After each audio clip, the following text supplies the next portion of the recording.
بسم اللہ الرحمن الرحیم۔ السلام علیکم پیارے دوستو، آج ہم جانیں گے حضرت سلیمان علیہ السلام اور مچھلی کا واقعہ۔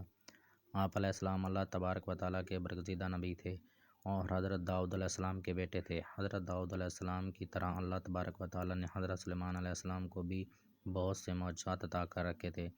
آپ جانوروں کی بولیاں سمجھ لیتے تھے، ہوا پر آپ کا قابو تھا۔ آپ علیہ السلام کی سب سے بڑی خصوصیات یہ بھی تھی کہ آپ کی حکومت صرف انسانوں پر نہیں تھی بلکہ جن بھی آپ کے تابع تھے۔ حضرت سلیمان علیہ السلام نے جب دیکھا کہ اللہ نے ان کے لیے دنیا کو وسیع کر دیا اور دنیا ان کے ہاتھ میں ہو گئی تو کہنے لگے، اے میرے معبود، اگر مجھے اجازت دے کہ میں تیری تمام مخلوقات کو پورا سال کھلاؤں تو بہتر ہوتا۔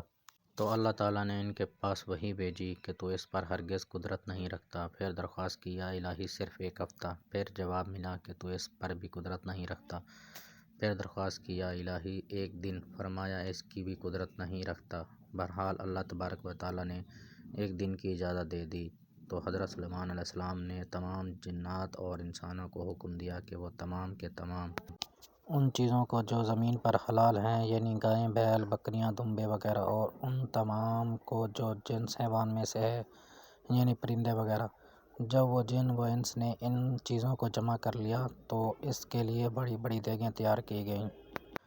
پھر ان جانوروں کو ذبح کیا گیا اور ان کو پکایا گیا، اور ہوا کو حکم دیا گیا کہ کھانے پر چلے تاکہ خراب نہ ہو۔ پھر کھانوں کو جنگل میں پھیلا دیا گیا۔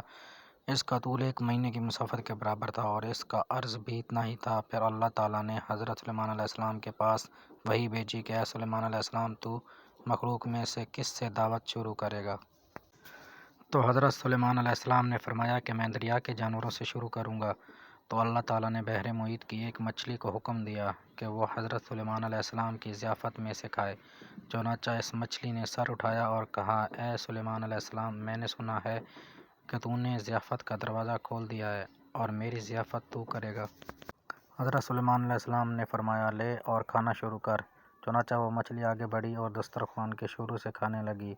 مچھلی نے اس قدر کھایا کہ ایک ہی دفعہ میں سارا کھانا صاف کر دیا۔ اس مچھلی نے پھر آواز لگائی کہ اے سلیمان، مجھے کھانا کھلاؤ اور میری بھوک مٹاؤ۔ حضرت سلیمان علیہ السلام نے فرمایا، تو سارا کھا گئی اور اب بھی تیرا پیٹ نہیں بھرا۔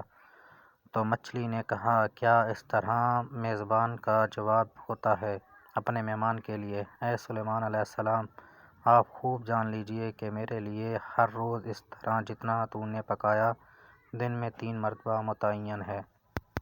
اور آج میرے کھانے کے روکنے کا سبب تو بنا اور تو نے میرے کھانے میں کمی کر دی۔ اسی وقت حضرت سلیمان علیہ السلام اللہ کے سامنے سجدہ کرتے ہوئے گر پڑے اور کہنے لگے، پاک ہے وہ ذات جو کفالت کرنے والی ہے مخلوق کی روزیوں کے ساتھ، جو جہاں سے مخلوق جانتی بھی نہیں کہاں سے آتا ہے۔ بے شک ہمارا رازق صرف اور صرف اللہ ہے، چنانچہ ہمیں صرف رزق اسی سے مانگنا چاہیے اور کبھی اپنے مال و دولت اور وزارت و صدارت کے بلبوتے پر انسانوں پر غرور نہیں کرنا چاہیے کہ میرے پاس اتنا مال ہے، منصب ہے، اس لیے مجھے رزق کے بارے میں پریشان ہونے کی ضرورت نہیں، بلکہ سب کچھ ہونے کے باوجود بھی اللہ سے مانگتے رہنا چاہیے۔ دعا ہے کہ اللہ تعالیٰ ہم سب کو اس واقعے سے سبق حاصل کرنے کی توفیق عطا فرمائے۔